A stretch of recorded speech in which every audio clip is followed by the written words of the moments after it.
Wait for it. Wait for it. Wait for it. Hey, Jenna, you're not supposed to know my lines that well. Hey, I have done so many of these shows with you that I can almost do the intro, but I'm going to let you do it anyway because you've got a better voice for it. So, and we're live. Hey, all you crazy sci-fi and fantasy fans, it's time for your daily dose of shenanigans over here at the Blasters and Blades podcast. Just a couple of nerdy veterans, the Stabby Chaos Coordinator, and one Chief Shenanigator, geeking out over our science fiction passions and fantastical fantasies. A place where magic is king, the sky is the limit, and space is the place. We are the podcast that puts the fun in dysfunction. So without further ado, we're going to let our guests introduce themselves to our listeners and viewers at home, starting with Mr. Darren Lippman. Put me on the spot. Hello, everyone. My name is Darren Lippman. I am a high school math teacher in Milwaukee, Wisconsin. I am also a new author, mostly of short stories presently, but novels someday. So one of the things I remember most about my math teachers in high school is they would always tell me, because you'll never have a calculator with you in the real world when you need to do these problems. And obviously we now know that's not true. Do you ever still tell your kids that just because you heard it too? No, I was actually homeschooled, so I didn't get the same rote no calculators allowed in the classroom. But I let my students use calculators. It helps the thinking become more efficient, and they're going to have them wherever they use math. It's about the critical thinking. I actually made my high school geometry teacher really happy because she taught me geometry, obviously, and I said, I'm never going to use this in the real world. So I did memorize it for the test and dump it. On my first field exercise, when I was mobilized the first time, we were doing training operations, and for reasons that are really long, I was the senior ranking person there as an E4. And so we were getting assaulted by the active duty types for this training exercise. And I got the bright idea to call in fire support with artillery rounds. Because I messed my geometry formula up, I dropped it on us instead of them. And that's a big deal. And so when I went home on leave, my teacher, that teacher would live like 3 doors down from my mom. So my mom was telling her, she's like, no, you're going into my class and you're telling all of the students. That's awesome. That is wonderful. Who knew you Not that you dropped it on yourself, but I mean, I'm glad it was training, so I know I'm. There's no real casualties. We're fine. Right. Although the real casualty was a lot of our honor because we were doing Miles gear back then, which is giant laser tag. And I'm not saying we cheated, but there was shoe polish involved. Because if you cover it up, it's hard to kill you. Anyway, all right, wow. That went off a cliff real quick, and we're going to go back on track because I don't want Jana mad at me. And so next we have Miss J.T. Evans. Hello there. So let's see here a little about me. I am working on my 10th. I am so sorry. Yeah, you just did a miss instead of a mister, sir. Yeah, you did. I'm totally missed. That. So let's see here. Been running on and off my whole life. Been taking it serious for about 20 years. I'm coming up on closing in on my 10th completed novel. That'll be next week. I write the end on the rough draft for that bad boy and then jump into edits. I don't know how many short stories I've written. I've got maybe a dozen or 14 published around there somewhere. So, doing pretty good for myself. Pretty happy with that. Day job is crafting secure websites, which I know that sounds totally oxymoronic, but it can be done. It's highly difficult, but yeah, I've got all the degrees and certifications in security. Been doing web development 30 years now. So it's kind of an early adopter of that tech. That's more or less me. And I love books, love sci-fi, love fantasy. Okay. Is it true Skynet is close to coming online? I'm not allowed to confirm nor deny that. Because Skynet will get him. Skynet knows everything. All right. And next we have Mr. Jason Crawford. Hi, guys. I'm Jason P. Crawford. I've got 12 independently published novels out. I've been writing since 2012. One of my manuscripts is on the Ozma Awards shortlist for fantasy, which is pretty awesome. Congrats. And thank you. And I recently got 3rd place in the Jim Bain Memorial Short Story Contest for science fiction. So cool. Pretty happy with that. Very good.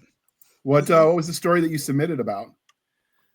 It's about a man who is working to prepare the space for the first colony of humans on Mars. But right when they're about to arrive, they find out that they've been sabotaged and the ship is going to crash if he doesn't do something about it, in the situation in C2 right there. And hilarity ensues. Was this a gritty story or was it more? Yeah, it wasn't funny. It wasn't funny. Okay. But we had depressurization, we had, emergency tools, broken arms, all that good stuff. Okay. Next we have Miss Jana S. Brown, who sometimes cosplays as Jenna Ray. Hi guys, I'm Jana S. Brown. I write urban fantasy, science fiction, other fantasy, all the weird and the wonderful with smoochies under the pen name Jenna Ray. I write under other pen names too, but we not never. We rarely talk about those here. They're only sometimes appropriate or inappropriate as the case may be. And I'm excited because we're talking about my anthology and it's going to be good. But we have to have Melissa introduce herself first before we get to that. Well, since you said it, I was going to say it, but Melissa, would you like to introduce yourself to our listeners and viewers at home? Well, yes, JR, I would. Hi, I'm Melissa McShane. I'm coming to you live. Well, it'll be recorded by the time you see this, but right now I am in India where I live, and it is going to be a beautiful, slightly overcast day, which is the best kind of day here. Mm-hmm. And I have written many, many fantasy novels. I write fantasy of all different types, urban fantasy, historical fantasy. And I am excited to be here.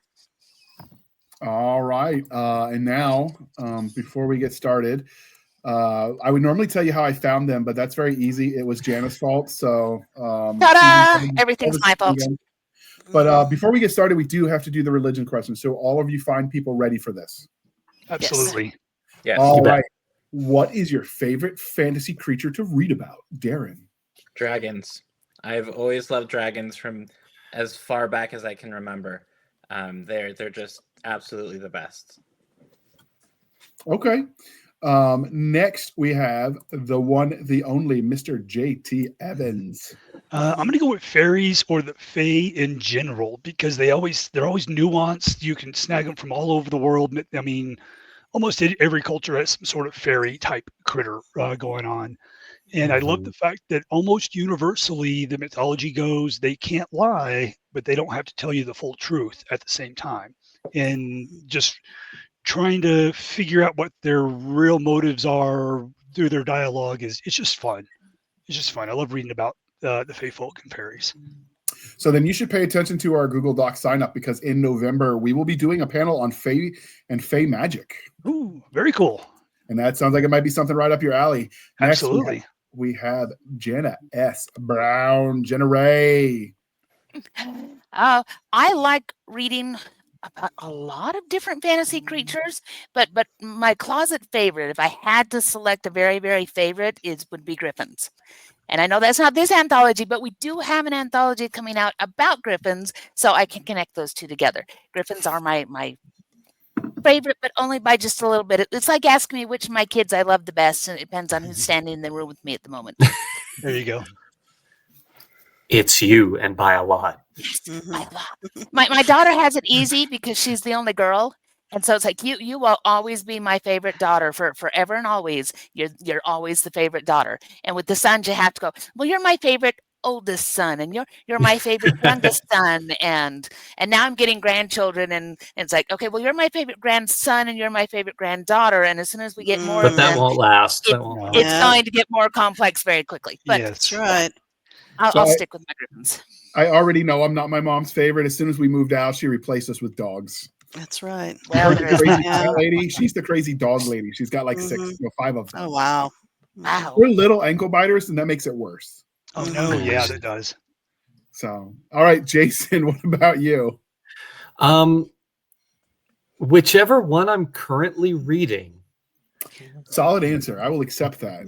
But with a caveat, I love it best when there's just it's 90% the way I expect them to be, and then 10% the author did something new with that type of creature.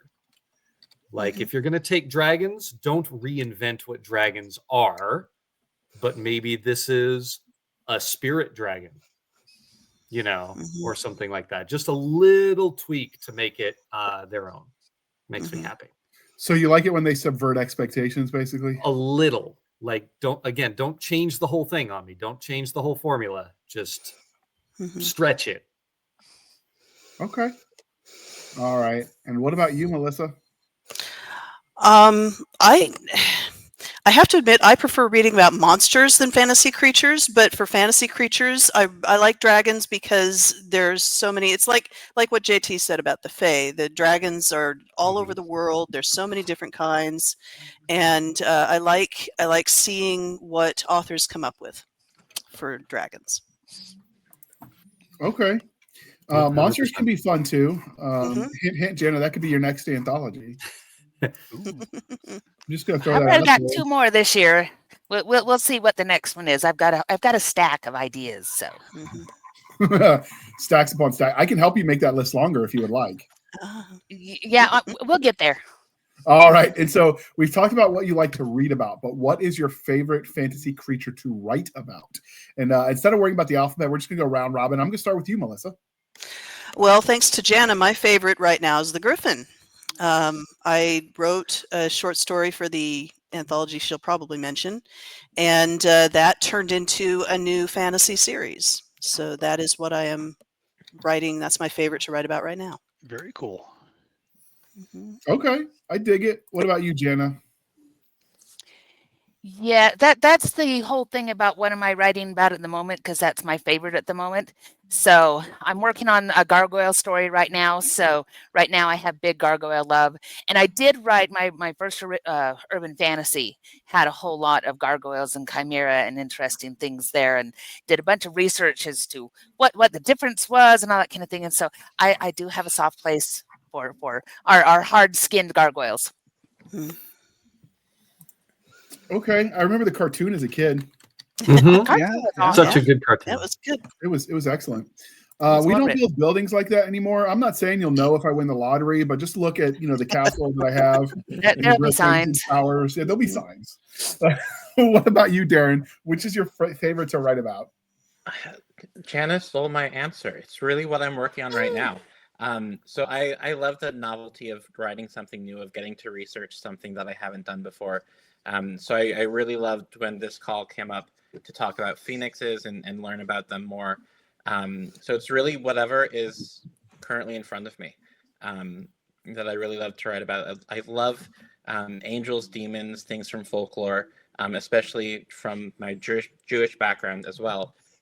Is really cool to explore the tales that aren't necessarily taught in Hebrew school, but are part of the culture. So it's really cool. Okay. And you, Jason?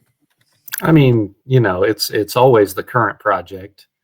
So the most recent magical creature project would be the novel that I have with 4 different phoenixes as characters. So Nice. that was the last one. Cool. Okay. Are they the good guys or the bad guys? They're not bad guys. So to summarize, the human wizards wanted immortality, so they captured 3 of them. They missed the most important one. But they've been eating them for centuries in order to keep themselves alive. That is I okay. hate it when that Yep. happens. Yeah. What do the phoenixes taste like, I wonder? I don't know, but they can't cook them because Well, that would ruin the magic. Spicy. So Oh, it's just Yeah. raw that's chunks of unsettling. bird. Yeah. Ugh. That is one of the things, though, I appreciate. I would like to know what a unicorn steak tastes like, for one. And so I appreciate someone who appreciates the fine art of souffle and grilling and good eating. I know Have you Jen's gonna watched give I me- Killed a Unicorn or Death of a Unicorn? Have you watched that one? It's I really have. good. Yeah. It's a good movie. All right. What about you, JT? All right, I'm gonna have to go with griffins as well. That was kind of the key theme of my debut novel that I actually got the rights back on and re-released about a month ago, give or Congrats. take. So yeah, Griffin's Feathers, the title of that, and we've kind of hinted that Jana has a Griffin's anthology coming up, so I've got Griffins in that as well, and just they're neat creatures physically, and I don't treat them as animals. I treat them as very highly intellectual and driven to do the right thing. In D&D terms, I would call them lawful good. They're out there to protect children and the weak and the downtrodden and all that. And I love those aspects of my characters. So Griffins are fun to play with in that vein. I think the fantastical creature I had the most fun with in a book, which was in my second book, Viper's Bane, is a SD Kapkaki, and I hope I'm saying that right. It's basically the Florida Seminole tribe's Bigfoot myth. And this particular character, his full name was Glenn of the Nine Trees, and he was like, "But you can call me Glenn." And he was just super fun to write because he was big and powerful and just got pure joy out of kicking the crap out of the bad guys alongside my protagonist. He's like, "Hey, they shot me. I haven't been shot in forever. Oh wow, that's unique." And the I don't know, the voice and the almost childish glee that I put into Glenn was just a whole lot of fun. Okay. I appreciate the Yetis, the Bigfoot, the Sasquatch, and for me, it's always Harry. They're all Harry to me. Harry and the Hendersons. Right? Got to go back old school. And if you don't know what that is, you should look it up and then watch all of them. You will appreciate it later. All right, so we've talked about your favorite to read and your favorite to write. Which creature do you want Opal Kingdom to do next? Get your pen out, Jana. You're going to take notes. I am. I'm good to go. All right, The file is Melissa. open. What would you like to see next? Okay, sorry, I'm going to punt because I did not think about Griffins before Jana sent out the call for that, and it turned out to be really fun. So frankly, I just want to, I don't want to expect anything. I want to see what comes up from Jana's imagination. So I don't have a, oh, I really want you to do this because I want to write about. I don't have anything like that. I want the challenge of something new. So that's my answer. It's a good answer. Okay. All right. What about you, JT? Yeah, I kind of like Melissa's answer. The surprise, we're doing this next kind of deal. But to add to Jana's list, I got to go with fairies again. Some sort of fae folk, maybe more focused than just fairies. Like pick a type of fairy or a culture and use those fairies or something like that. So yeah, I'm gonna fall back on my favorite there, the fairies. Okay, Jason, what about you? Some sort of elemental theme, like creatures focused in, and you can go a lot of ways. You can go the classical, you can go the Eastern elements, whatever you want to do with it, but just something like that. Nice. So many ideas. I like the elemental. I don't think I mean, that'd be interesting to kind of figure out where that even goes, but I dig it. All right, Darren, what about you? Nature spirits, things like dryads and other related spirits. There you go. There's so much in like Greek mythology about nature spirits, but there's so much in other cultures as well that I don't think we dig into. So I'd love an excuse to learn more about it and write a new story. All right, now I have more for my list. What about you, start Jana? putting up the calls for next year. I mean, obviously, it's a little cheating since you're the decider. But what do you want to do? Well, I will give you a sneak peek that we are going to do sea monsters.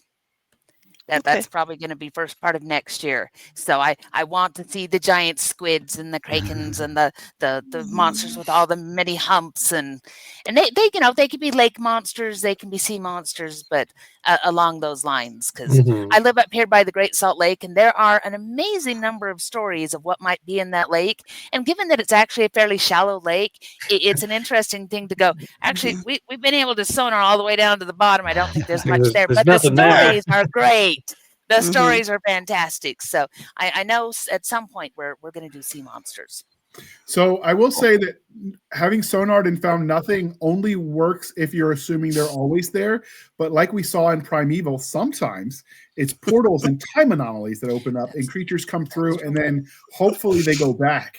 Because you got to see the nuclear submarine against a prehistoric whale in the Primeval series, and it was glorious.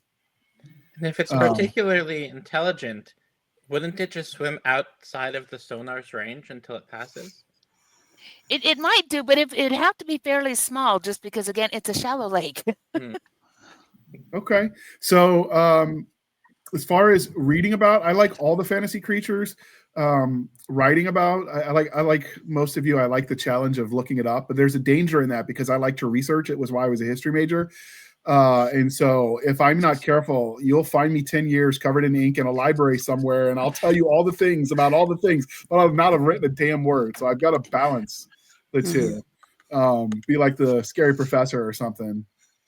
And I do think dryads could be fun. I'm using that in a short story I'm writing now. And tree creatures, I've been interested in that since I watched the Ints in Lord of the Rings. And so that's kind of cool. I mean, you kind of have to imagine their personality would be shaped by their eternal nature. And so, like, trying to imagine that could be fun. Yeah. So, although if you're doing monster or sea monsters, would you consider Nessie? So Loch Ness Monster? Oh yeah, we could totally have a Nessie story, but it would have to be really, really good in order to make the cut simply because there's so many stories about that already. And one of the things that I really love that's been coming out of these anthologies is I haven't seen people tread particularly familiar ground. They go to some of those places where these legends come from, where there's folk tales and that kind of stuff, but they're not retelling me stories I've already heard. They're taking it into really interesting places. And I would much rather that than say, well, here's yet another story about the Loch Ness Monster. There's plenty of those, and they're great stories. I want to see what your spin is on whatever the theme is. So I would lean more towards, take it and go in a different direction. Okay. I will say, most people are really, when it comes to like the ancient pantheon of creatures, which is where most people get their monsters from, like it's always fun to look at the more obscure cultures that we don't hear as much about. Like you go to the Romans and the Greeks, everybody knows it. They're somewhat familiar with the Egyptians and maybe one or two of the Norse, but much past that, people don't know. So you could just go to some of these other tribes and cultures and you could find a whole lot. Like I was surprised with the research I did into the Celtic monsters. They like take Disney and then they add Brothers Grimm back to it, and you get that level of mean and nasty. And I'm quite frankly there for it. So, all right. And because we are the Ashes and Blaze podcast, we are civilized here.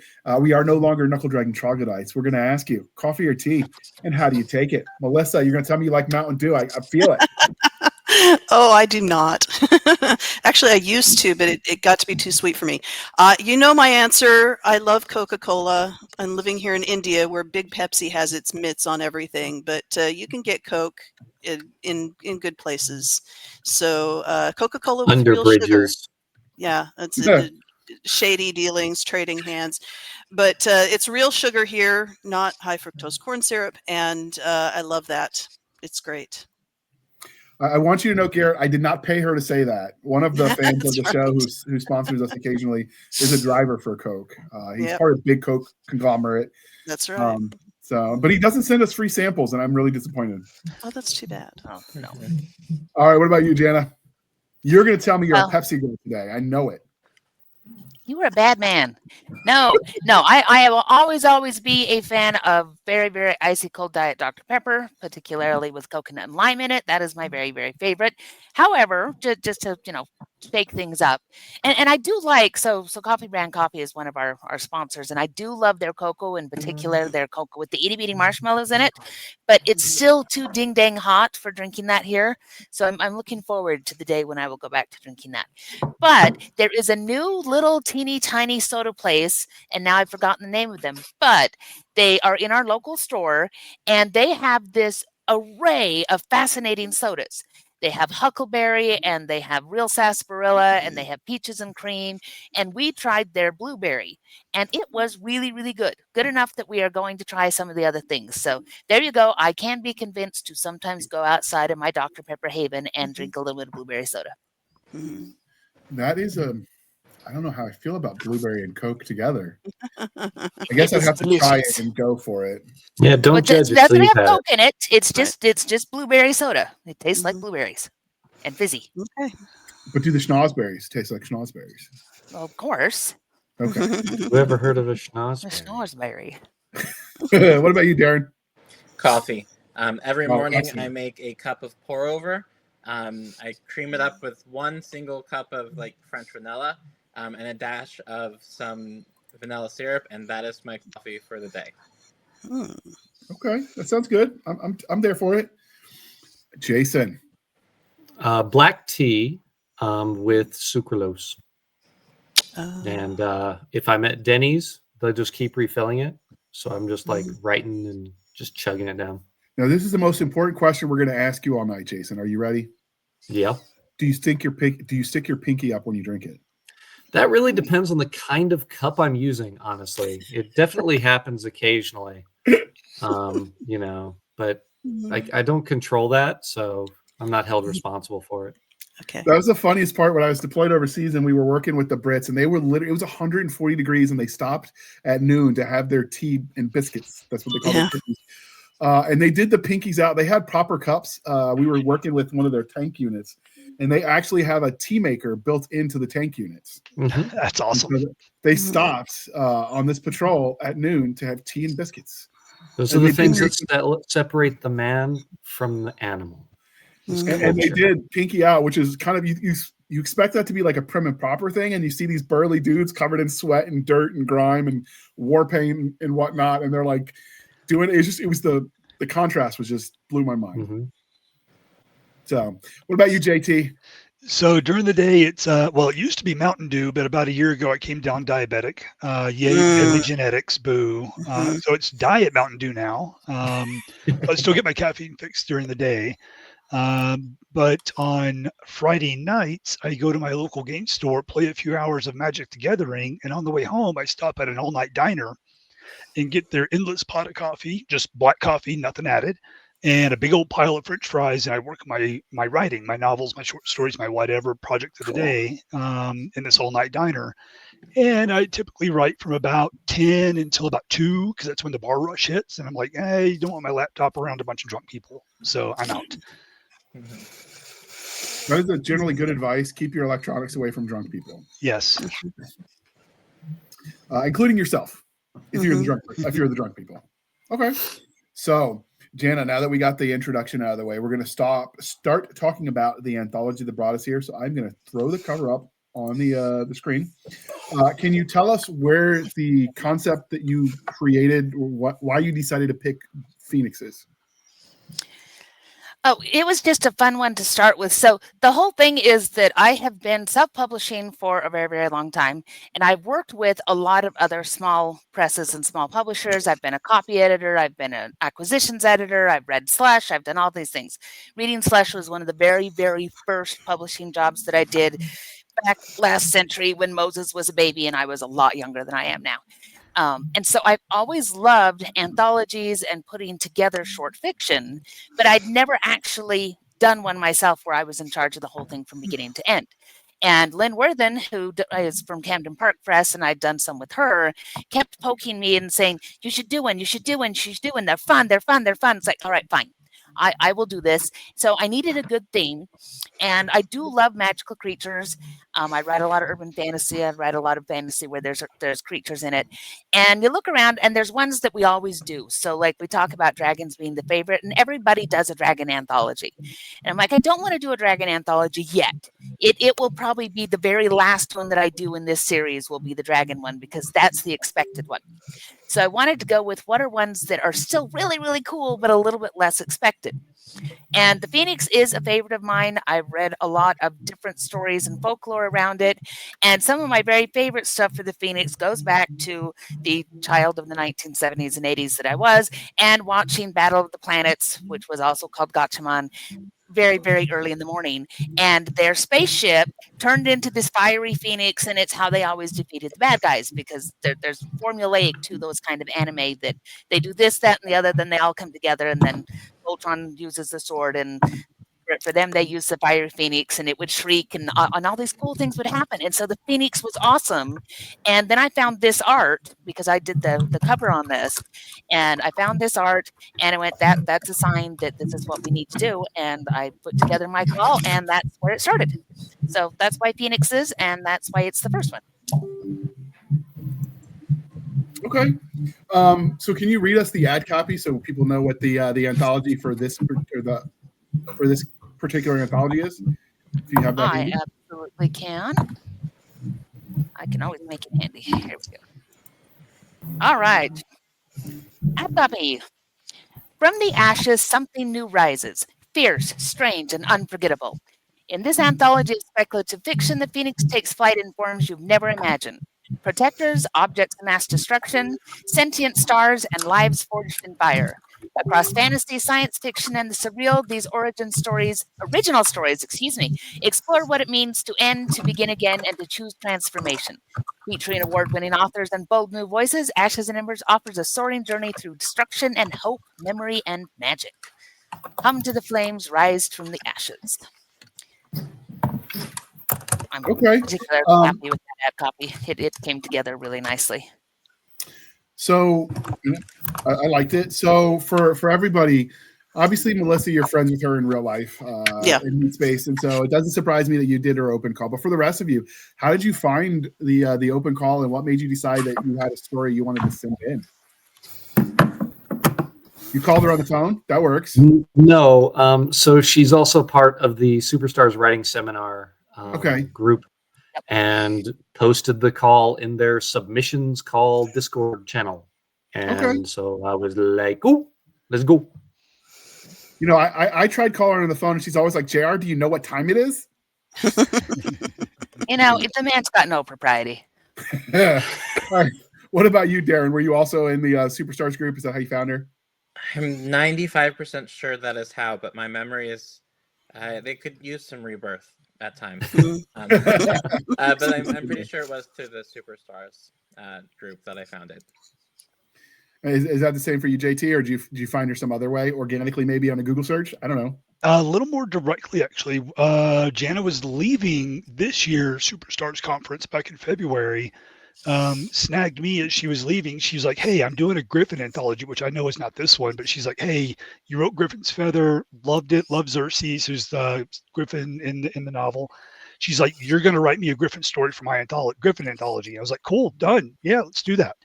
So I found her website and went to the open calls page to get the details about the Griffin anthology. And hey, there was this Phoenix anthology sitting there instead. So I was like, cool, done. We'll write a Phoenix story while we're waiting for the Griffin one to roll around. And so that's how I ended up discovering the Phoenix anthology, was because of the Griffin anthology that's coming out here soonish. Okay. I'm always happy when I get a 2-for-1. There you go. I assault somebody once and I get 2 stories. Yes. Gentle nudging. Assault sounds so formal and criminal. Well, you know.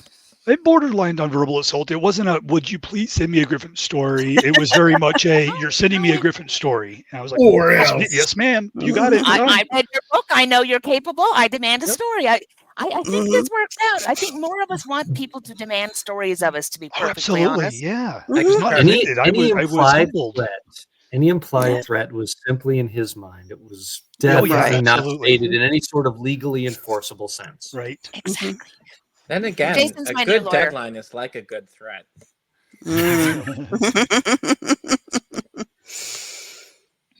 Okay. You know, and if threats were involved, it was not recorded, so you can't prove it. True. Don't worry, Jana. Melissa has your bail money. You're good. Yeah, that's right. Yeah, totally. Your child eats at my house. I'm sure that you could. You have all my books hostage. You have my books hostage. So I do have your book hostage. Okay. So JT, can you tell us a little bit about your story? Obviously, no spoilers. We want people to buy the anthology and read it. Sure. Fair enough. So this is a short story set in my modern mythology setting, using Marcus Barber as the protagonist. He's the main guy in my modern mythology series of novels. And for the Phoenix story, and all of these are set in San Antonio, because I lived there for about a year. My mom and stepdad still live there. I go back to visit frequently, so I know the city fairly well, or at least as well as you can know a city that contains like 2 million people. But when I lived in San Antonio, a former president came into town to give some keynote speech at some fancy dinner for fancy people with fancy food and all that. And that night, 2 of my coworkers were moving in together, so they showed up and parked a U-Haul in the parking lot across the street from our office building to pick me up, so I could help them move. We didn't know the former president was also across the street And this was a year after the Oklahoma City bombing, which was done with a rental truck. So we leave the office building. We're walking to the U-Haul that we're going to help them move in, and Secret Service is all over that thing, as they should be. They split us up. I got to say, the Secret Service was very polite, professional, but yet stern on what's in the damn truck. So we opened it up. There was nothing in the truck. They hadn't started moving yet. So that kind of set the seed of what if terrorists actually tried to do an Oklahoma City style bombing downtown San Antonio during a fancy dinner with fancy people and fancy food and all that. But what if they used a phoenix as the trigger for the bomb? That would make it go boom even more. And so I did a little research, which ancient deities associate with phoenix. Quickly found that Ra from the Egyptian mythos does. And I was like, cool, done. So my protagonist is hanging out, freezing his butt off during a winter storm, which rarely hits San Antonio, but it does happen. Doing a private investigator job, Ross shows up and goes, hey, somebody kidnapped one of my phoenixes and I can't figure out where he is. Go find him. And I think they're going to use him for something nefarious, but I have no proof. One thing leads to another, and Marcus Barber gets involved in foiling a terrorist plot. Interesting. That almost sounds like it could be a whole novel all by itself. It was a struggle to get it under word count. It really was. I was successful in doing that, but I bumped up against the upper limit with that story. Okay. What was the limit for this open call, Jana? 6 to 10,000. Okay. So, well, he was firmly up at that 10,000, and we kind of massaged some things back and forth, and ended up still in word count. But yes, it totally could have been expanded to be a 50,000 word, 60,000 word book. Oh yeah, with these. I will say it's when you know the publisher, there is a benefit that you can sometimes ignore the upper limit of the word count.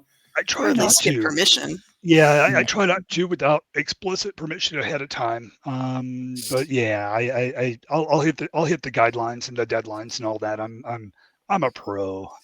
At least I'm trying. I pretend to be good enough to get confuses people, and they think I am. Okay, all right. What about you, Jason? Can you give us a little bit of a synopsis of your story and then like where the idea came from? Yeah, sure. The idea came from the massive well of ideas that I constantly have that is pouring out into the world. So we have a sci-fi take on the Phoenix for this one, where a couple of scientists are involved in a project, a medical science project that is supposed to create a mobile, deployable vehicle for nanotechnology medicine.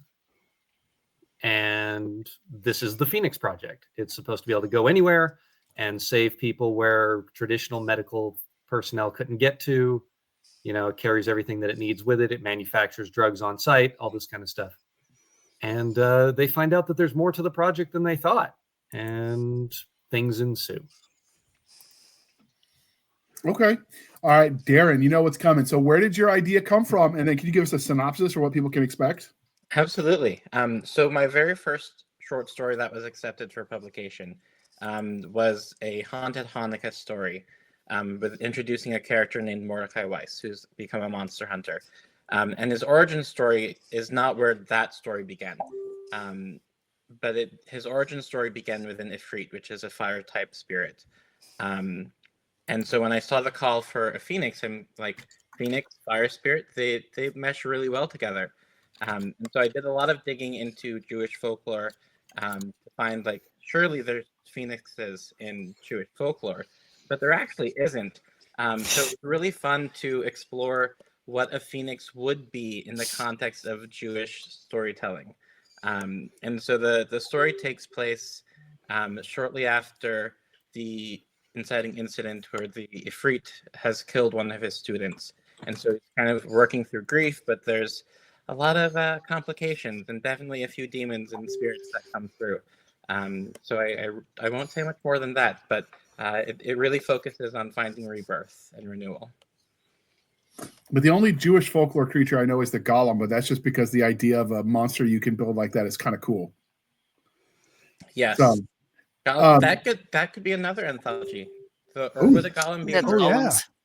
Golem. Is it golems or golems? Technically golem. Okay. I'm hard of It's- hearing, so I get pronunciations it's- all the time. You can actually pronounce it either way because it's True. listed in dictionaries as you could say it that way, but one L, long O is all I'm saying. Okay, So Fair. the that's other fair. way, it's some guy from the Lord of the Rings. Okay. What about you, Melissa? Where did your idea come from? And then can you give us a rundown? I don't remember where the idea came from. The story is about a guy who is basically a Pokemon hunter, except it's not Pokemon because I scrubbed the serial numbers off. But he is, they have amateur Pokemon hunter exhibitions, and so he's competitive, but he had some bad luck, and this is him coming back and trying to reclaim a name for himself and make some money because you get a prize. And so this is a world where there are a lot of different creatures, and the professionals hunt them for study and research. And in this story, the amateurs are doing it for points. And he discovers a creature that is worth a whole lot of points and decides, you know what, this is the one I'm going after. And it turns out not the way he expects. Okay. I think a lot of people have taken the concept of the Pokemon and applied it uniquely. And it is kind of a fun concept. So I could see where that could work. Well, my daughter is really big into Pokemon. My adult daughter who lives with us, she loves Pokemon. And so she knows all about it. And I, listened to the Pokemon rap on their video a million times when they were little. And so she helped me come up with names like that are kind of funny names, like the verminiferous squid or something like that. And there is no verminiferous squid in the story, but that kind of name. So I had just put in ordinary names, and she's reading the story for me to tell me if it feels like, hunting Pokemon. And she's like, Mom, you have to change the names. You have to do something fun.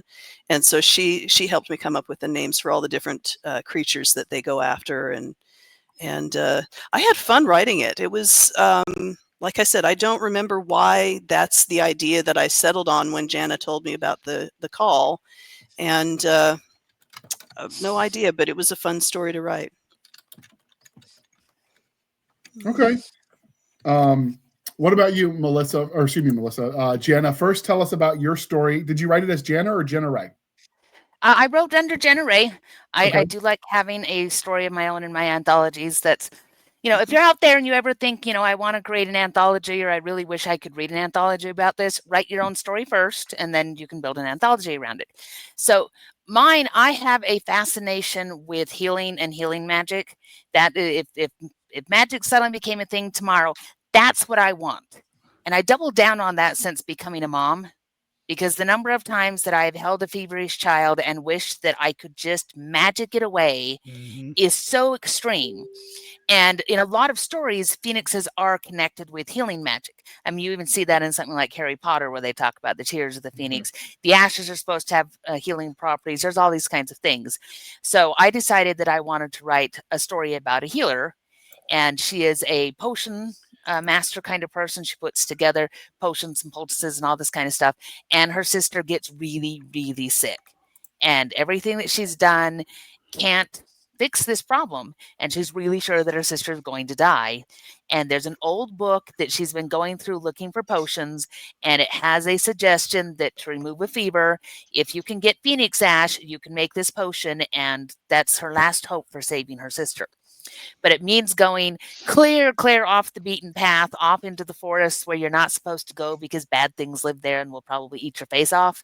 It means going off onto one of those kinds of adventures to find all of these things and to track down phoenix ash and to bring it home. So that was lots of fun. And my daughter insisted that if someone's going to go off on a great quest like that, they need to find an animal companion at some point, because my daughter's 12 and everybody should have an animal companion. It doesn't matter in real life. She thinks we should all have them. This is why we have so many cats and dogs in our house. And so there is a wolf that shows up that becomes her animal companion and comes back with her in the end, because there had to be an animal companion. So that's what mine is all about. Is mine's all about that healing aspect. and doing cool things. And then you asked another question. I totally forgot what that part was.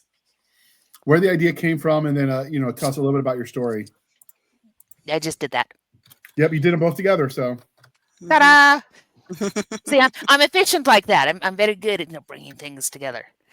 But no, it was tremendously fun. And really, one of the best things about this anthology, and it's always an interesting thing when you put out a call like this, is that it was very broad in that I wanted speculative fiction. And so it could be anything. And I had a lot of people that would write me and say, well, but can it be science fiction? Can it be urban fantasy? Can it be whatever? And I'm like, this is a broad thing. Any of those things fall under speculative fiction. I just want to see what you can do with the idea. And I love how many different things we got, because we got urban fantasy, we got secondary world fantasy, we got science fiction, we got Jewish folklore, we got all these things. And so there's something there for everybody. And anthologies are like that. You read them and you always have stories that you go, okay, that one maybe wasn't my very, very favorite, but this one over here really, really appealed to me. And I love the variety that we got, because there really is something there for everyone. And the quality of the stories is really, really high. So I think there's a lot more than one something there for just about every reader. Yeah, I think you're right when it comes to anthologies. That's one of the things that I learned from Chris Rocchio when he was still the assistant editor at Baen, is if you do your anthology based around the subgenre you want it in, you'll get everything and anything under the sun, but it's hard to sell readers because they don't think in terms of subgenres, they think in themes. You change it to themes and people can surprise you with stuff you wouldn't have thought about. And then readers, because they know what they're getting as the theme, they're more willing to take a chance. And so it's always more fun when you can play with those concepts and see what that can become from people. So because this is a Phoenix anthology, let's talk about the Phoenix real quick before we bring this home. What do you think makes a Phoenix such a iconic creature that people keep coming back to it?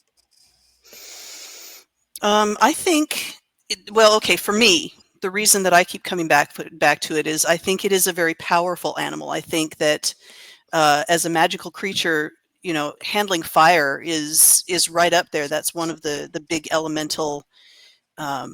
It's big, it's splashy, it's dramatic, and fire is powerful. So I think that a creature that is fire and has conquered fire is something that, to me, is very appealing. So I don't know if that's a general thing, but that's, for me, where I go with the Phoenix. That's what I like about it.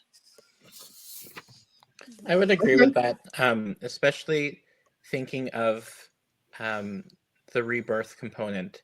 It dies in fire, but it's reborn in fire. And so that immortality that comes both from creation and destruction, I think, is a very powerful symbol. Okay, what about you, Jason? What do you think makes the Phoenix so iconic that we keep coming back to it? You're muted. You're muted. There we go.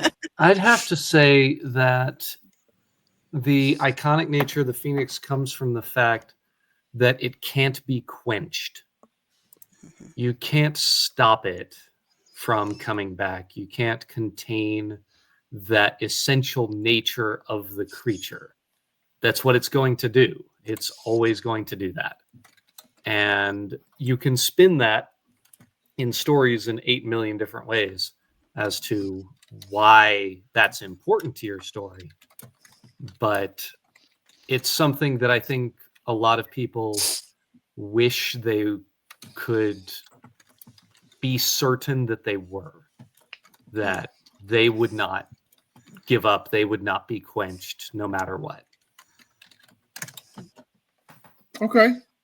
And what about you, JT? Is there something that you think makes it so iconic?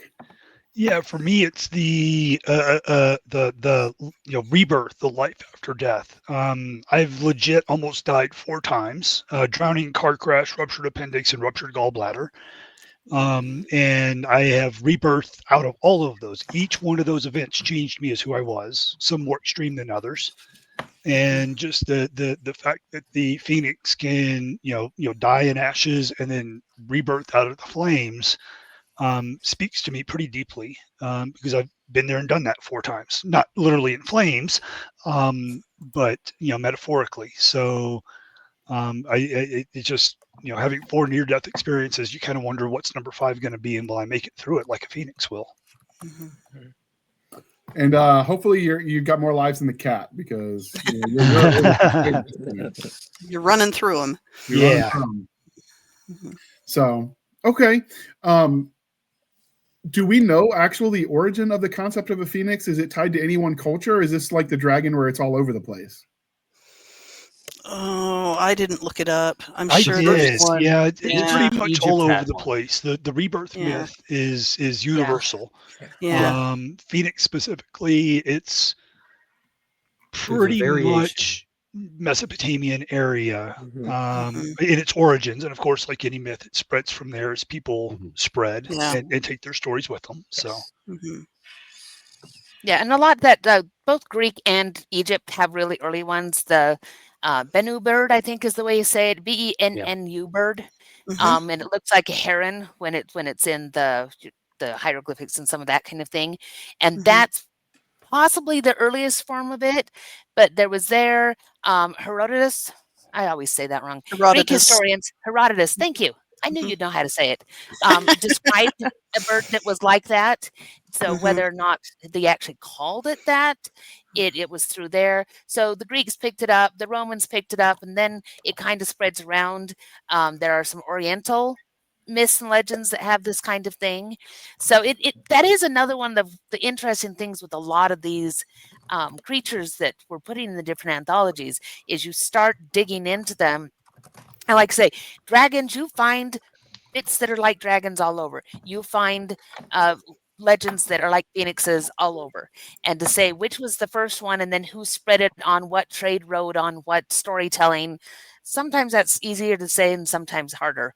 But Mhm. generally, we kind of start over in that area of the world and away we go. Okay. Mhm.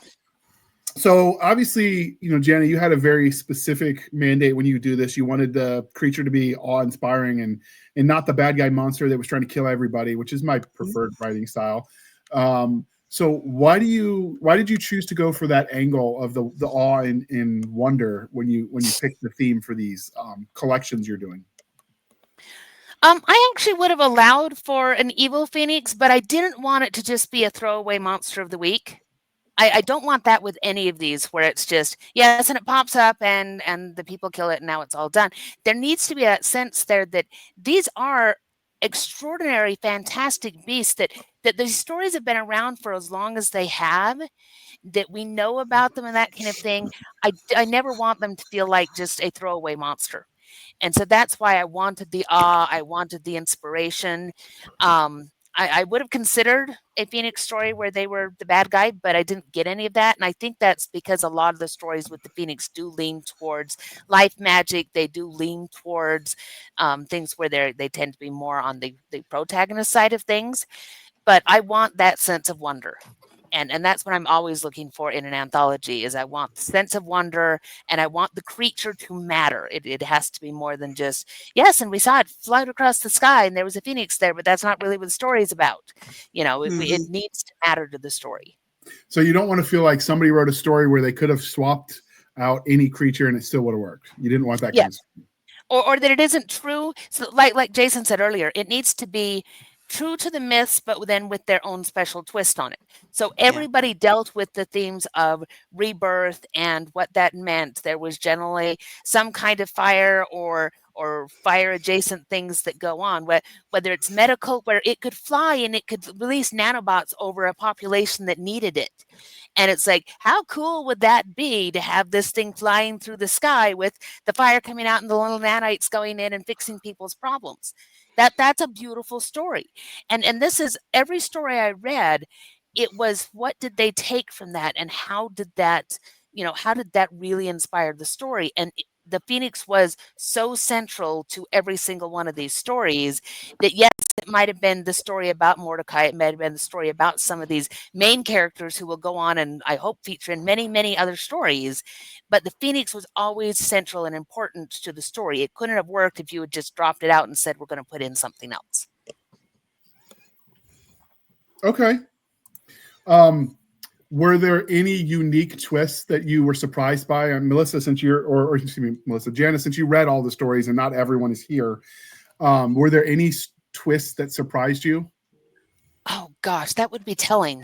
Okay, that's fair. We don't want to do spoilers. Just because again, each one of them had interesting things. Jason's has a twist at the end that brought me to tears when I first read it, because it was like, no, you can't do that.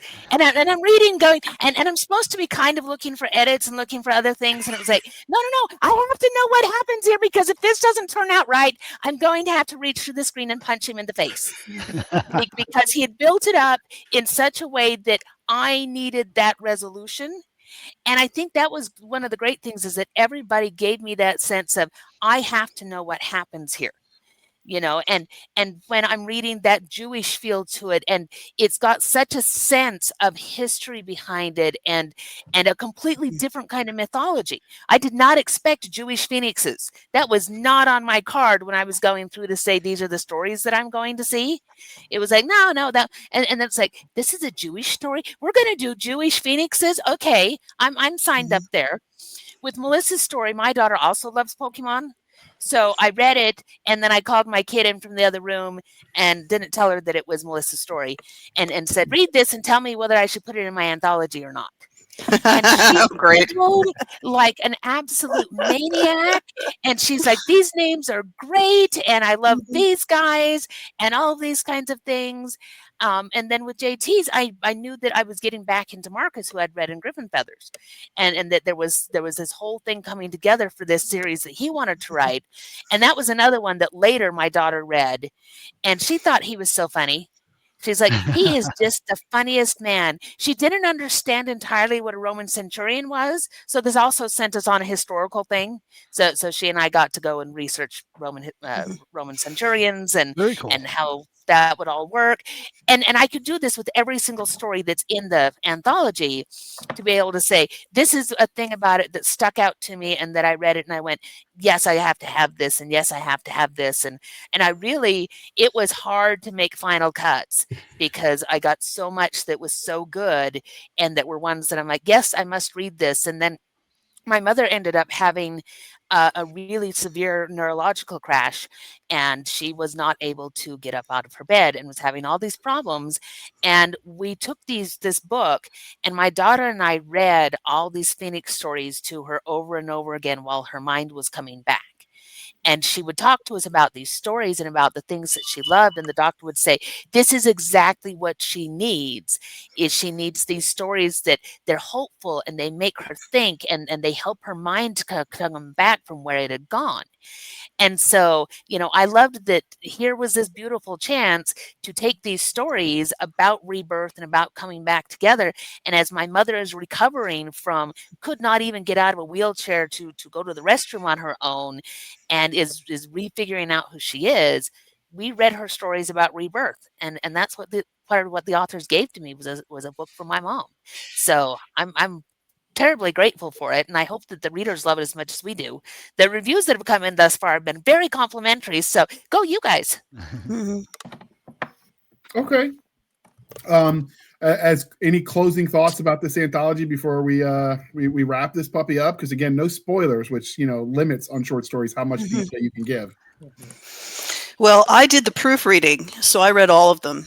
And it impressed me that pretty much all of them were really solid, because I read some, I wouldn't say I'm like a huge fan of short stories, but I have many anthologies that I've read over the years, and they always have a few that just don't hit with you. Even if they're good stories, they're not really what you want. And sometimes they're genuinely not very good stories.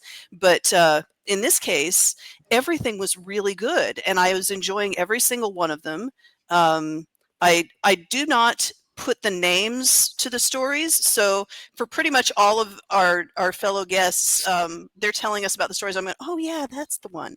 And but I loved all of your stories, all three of you. I mean, I love them all, but I remember now, and I'm also there for Jewish folklore. That is a big thing for me. I loved this. So that was a huge surprise to see that in there. And Jason's was really heartwarming. It was so sweet. And then JT's, it kind of, I got to say, for my Griffin story, ended up writing a noir detective, and the fact that JT's was in there was kind of like, because it's like not really the same thing, but the same kind of character, sort of in the same general area. And so I think that the fact that he had written that for the Phoenix anthology was kind of noodling around in my brain for where I came up with the. So I owe you that. Thank you. Cool. You're welcome. But yeah, I mean that was the thing that I've been really impressed with both of these now. If we're gonna, I don't know, we probably shouldn't talk about the Griffin anthology yet, but the story quality is just really good. I mean, everything was really enjoyable. There's a good variety, and I was really pleased with it. And they're very, very talented authors too. I mean, that was really great. There was a lot of different craft on display. So that's where my connection is. I have actually read all of the stories, and so I get to have opinions. And fix the commas, because Melissa is better at commas than I am. Oh my I'm gosh! good at a whole lot of things, but commas is my Actually, my your story editorial. was good for commas this time. I'm getting there. Yeah, you're growing as a person. Yeah, It's true. yeah. All right. Well, this is the point, dear listener, where I remind you to please be kind and speak your mind on the reviewing platforms. Your reviews help the right readers find the right book, so do your part. It really does matter. And if you like these anthologies and you want more of them, then share them with your friends. Buy a couple for all your neighbors, whatever. Get the word out there. Lend them your copy if you brought a Dead Tree edition, whatever. But get these out there, and then look up the authors and see what else they've written that you might enjoy. And with that, we're going to let our guests introduce them, or where they introduce. We did that already. Tell the listeners and the readers where they can find you. So we're going to go round robin. Melissa, where can we find you on the wild interwebs? Well, my website is melissamcshane.com, or you can go to my storefront at Night Harbor Press, where I sell ebooks, print books, audiobooks. That's really the best place to get them. And then, buy the print books so they can get out of Jana's basement. I'm on X as M. McShane Writes, and I am on Amazon. One of the best ways there's two ways to get news of new releases. One is to go to my website and sign up for my newsletter, which is published monthly. And the other is to sign up for updates from Amazon. They do a pretty good job these days of announcing when a new book is coming out. So there's that. All right. What about you, Jana Brown, Jenna Ray, and all the other names you won't tell us? Secrets. You can find me over at linktr.ee/Opal Kingdom Press. I have shoved many of the links in there, not all of them yet, because I need to go and keep updating them. But you can find me there. If you are interested in writing for me, then you can go to opalkingdompress.com. There we go. /open calls. I do currently have a call open for Gargoyles, which is closing up here soon, but it's going out, and who knows what might still go up. I keep saying, this is all I'm going to do this year. This is all I'm going to do this year. And then I talk to people and I go, we could squish one more in before the end of the year. So we'll have to think about that, but you can find me there. And since this is coming out on the 24th of September, if you happen to be in Utah, Melissa and I will both be at Van X. In Salt Lake City, and we will be on panels, and there's going to be a booth somewhere on the very, very large vendor floor where we will be there shilling books and getting them out of my basement. So if you happen to be in the area, please come on and stop by, and we'll even have a big sign for Blasters and Blades if people want to sign up to listen or sign up to come and visit. That's a good idea. I got to add that to my list. Yes. And my signage list. We have reached out to and either scheduled or recorded with everybody that signed up. Obviously, not everyone has responded. I think I got to some people's spam folders, but we do use that list, and I do schedule with each and every one of you that does. So if you sign up, and that's the other thing I should dispel. Not everyone that comes on this podcast has to be an author. So we do have our fair share, or we've had a few anyway. We'd like more that are just readers and lovers of the things, right? Like, so if you want to sign up and you aren't an author, that's okay too. If you got things you like to get nerdy about, either because it's part of your day job or just, your obsession, we're cool with it. So, all right, this is the part where I tell you, dear listener, that you could find us. Well, JR, Hold on. JR. You only had 2 of us tell where they can find God us. The rest of our damn it. guests have not actually said their spiel yet, so you cannot finish the outro. You were Darren, right. please save him from You himself could have and tell started us me where when you I can went find down this is how you read the review part. There were plots along the way. You could have been like, hey, JR. I'm whatever I can do to embarrass you on your own show. So, Darren, please save him from himself and tell us where we can find you on the wild, wild internet. It would be my pleasure. My website is thewritingwolf.wordpress.com. It's writing as in writing a book, not riding a horse. And it has links to all of my socials on it. All right, thank you. And we will link to all of that in the show notes. And I don't know if this was too much coffee or not enough. I'll let you decide, dear listener. But Jason, where can listeners and viewers find you on the wild, wild interwebs? So if you want information about the work that I'm doing, the best place is my website, because that leads you to the newsletter, and the newsletter has everything. That's where I reach out and communicate, because I suck at everything else. But that'll cross post onto Facebook and to Twitter as well, X, whatever we want to call it these days. I call it Twix. Go for it. Yeah, Twix are great. Do you prefer right, left Twix or left Twix? I mean, I'm ambidextrous when it comes to my Twix. I'll eat either. Yeah, but seriously, jasonpatrickcrawford.com. Patrick has a K at the end, and that is definitely the best place to link up with me and get all of the many, many, many books that I am currently writing. I have written 4 full novels and finished 2 others that were in progress since February. So nice. I am cooking. Sleep? Who needs sleep? Oh, I get my sleep. Sleep's important. Mm-hmm. Okay. All right. And finally, JT, where can we find you on the wild, wild interwebs? Pretty easy, jtevans.net. If you need a building built in Dallas, Texas, go to .com. But if you want to read about my writing, you go to the .net version. There's a blue bar at the top, has links to all my social medias. You'll see familiar icons up there, so you won't get confused, I hope. Like everybody else, I've got a newsletter. Sign up. You get 3 free short stories, and one of them is in the modern mythology universe that ties into the story in Ashes and Embers. So cool. So there you go. That's how you find me and all my glorious online goods. All right, we're going to try this again. And this is where I remind you to please be kind and speak your mind on the reviewing platforms. Your reviews help the right readers find the right books. People, do your part. Leave a review. And with that, you can find us on our link. Wait, before I say this, are you going to interrupt again, Jana? Tell me I forgot something else? Only if it's funny. Okay, you can find us on our Linktree, linktr.ee, Linktree/Blasters and Blades Podcast. Again, Linktree/Blasters and Blades Podcast, where we link to all the things, the BitChute, the Rumble, the YouTube, the TikTok, the Twitters. We've got our Spotify, our Discord, our Blasters and Blades Facebook group and Facebook page. We have our email, blastersandbladespodcast@gmail.com. Again, blastersandbladespodcast@gmail.com for professional purposes only, people. Save the shenanigans from Madam Stabby Stab over there on the Instagram, Twitter, and the email. You can support the show by going to buymeacoffee.com/author J.R. Handley.